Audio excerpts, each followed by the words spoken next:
Consumers deserve a successful transformation of their electricity distribution sector.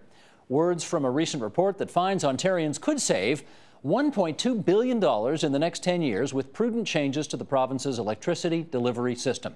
So, joining us now to tell us more about the report's findings, David McFadden. He's co-author of the report, Renewing Ontario's Electricity Distribution Sector.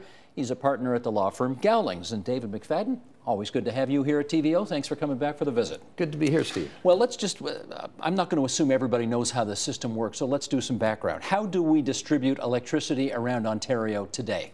Well, in effect, what we have is 77 rate-regulated utilities. We used to have 350. We're down to 77. Almost every one of them are owned by either municipal governments or the province of Ontario. There are three that are not rate-regulated, and that's Cornwall Hydro.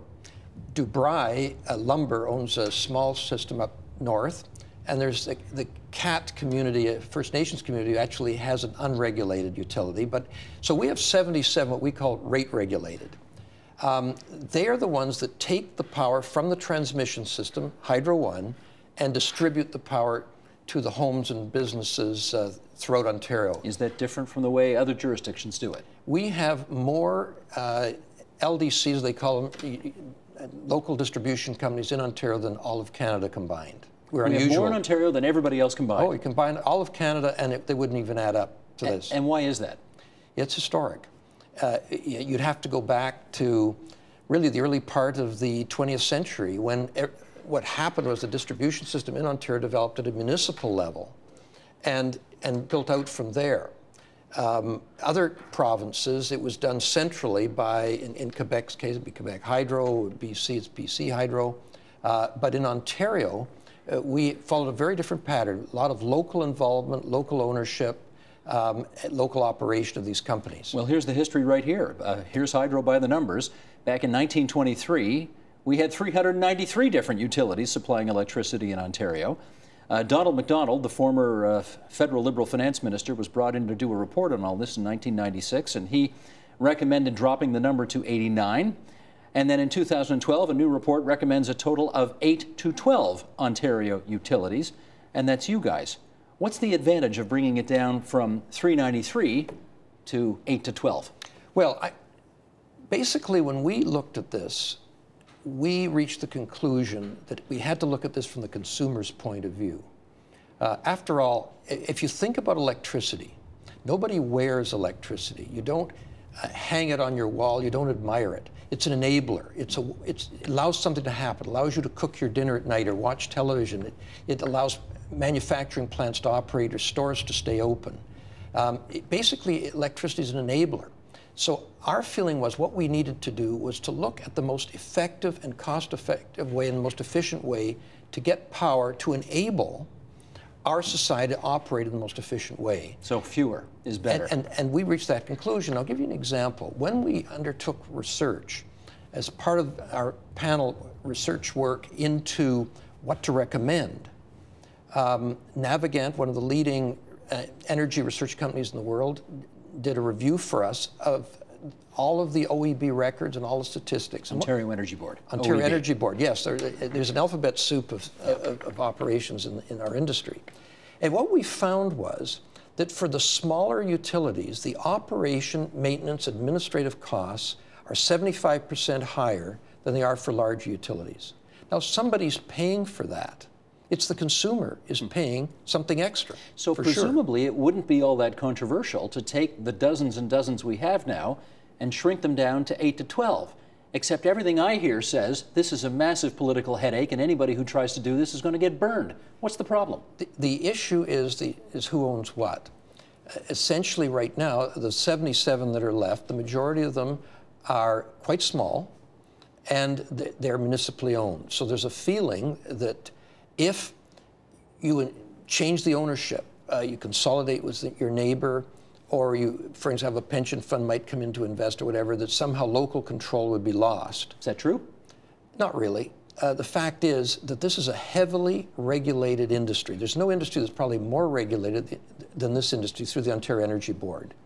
And through other authority, Ontario Safety Authority, there's more people watch what these utilities do than you can, than probably almost any other industry. So it's tightly regulated, it's tightly licensed, no matter who owns it. So in fact, control, if you want, there's as much control at the Ontario Energy Board as certainly as at the boards of these various utilities. I'm not saying that we want to create one big utility for all of Ontario. We looked at that. That would be a bad thing to do.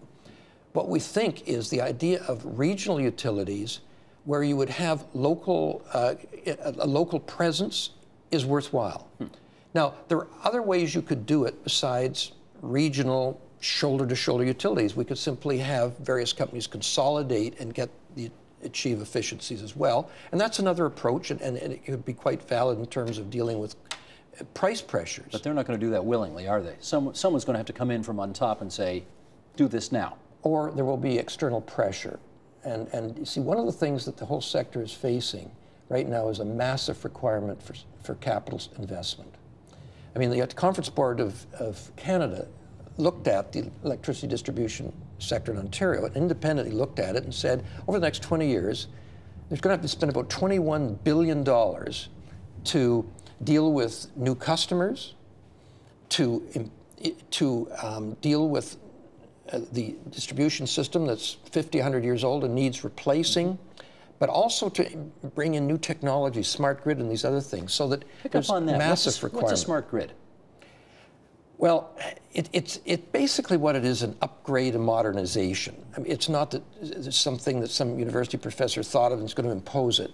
Fact is, worldwide, what the smart grid effectively does is upgrade the system in such a way that is more reliable and where the consumer actually has even more control. So I'll give you an example. Today, if you have an outage on your street in most places in Ontario, and your lights go out, if you don't phone your local utility and say the lights are out, they don't know that the lights are out. And therefore can't fix it. They can't fix it, they don't know it's there. Now, with the smart grid, there'll be sensors through the system so that if the lights go, so if there's a power outage on your street, it will show up in the control room, they'll send out a truck right away.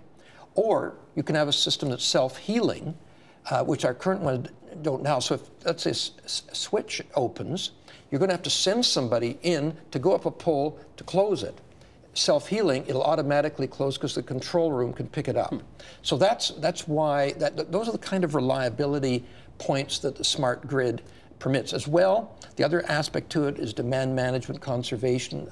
Homeowners will have a lot more adaptability now because they can control their home, their amount of power they're consuming at the certain times of day. They can control it remotely using, telecom. Well, let me pick up on that because we, I guess it was, it's almost 2 years ago already, we did something called the Equinox Summit, Energy 2030, over at the Perimeter Institute in Waterloo. And one of the guys who was there, Bill Rosart from the Schulich School of Engineering at the University of Calgary, talked about smart grids, and we've got a clip at that. Let me play this for you and then we'll chat, okay? Roll tape, please.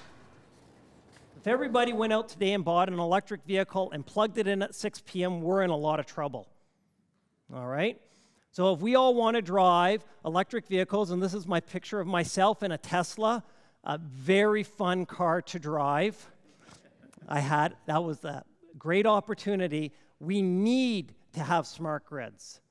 And believe me, just for the fun of driving that car, you want smart grids. Is he right that without smart grids, we can't drive around in our electric vehicles? Well, we have a real problem. If you look at a car, if you park it in your driveway and you want to charge it, the amount of power that car will use is just like having another house in your driveway. What? That's how much power you need to charge a battery of a car. It's comparable to what your house would use. So it's like adding a house to your lot. Now, can you imagine what that would do to the system if everybody, which you're never going to have that heavy a take-up, not in the short run, but if everybody started charging at the same time, you'd fry the system. We'd have a massive outage. I got a Volt. I plug it in every night, but I do it overnight when power's cheap. It's $1 a night. Now, you realize what we're going to have to do. Tell me. Upgrade the system so it can cope with these surges. The other thing, for the first time, there's no example where, in Ontario at least, where we've told people don't use power between certain hours, don't use it. We may get into a situation until we really upgrade the system that could cope with this, where we're going to have to tell people, you cannot charge your car between certain hours because our system can't take that. Or we just charge them way more to do it at such and such a time and give them a break if they want to do it overnight. Well, but if they decide, if a lot of people say, who cares, I'm going to do it anyway, you could have a massive blackout. So that's why it's, and the clip is absolutely right.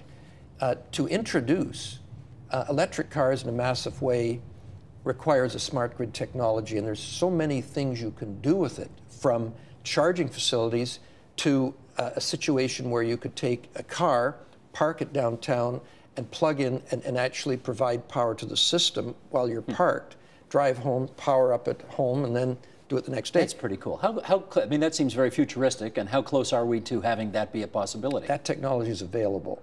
The question now is the cost of installing it. I mean, whether that'll be in 5, 10, 15, 20 years, who knows, but in time, certainly the systems are already designed that can do it. Okay, we got about a minute and a half here. I want to cover 2 more things quickly with you if I can. How quickly do you think we can move from the 77 electricity distribution outfits to the 8 to 12 that you've recommended? I should tell you, personally, I think it should be done voluntarily, if at all possible. And I would hope that the companies can sit down and work that through. A voluntary situation will probably take several years. It may never happen.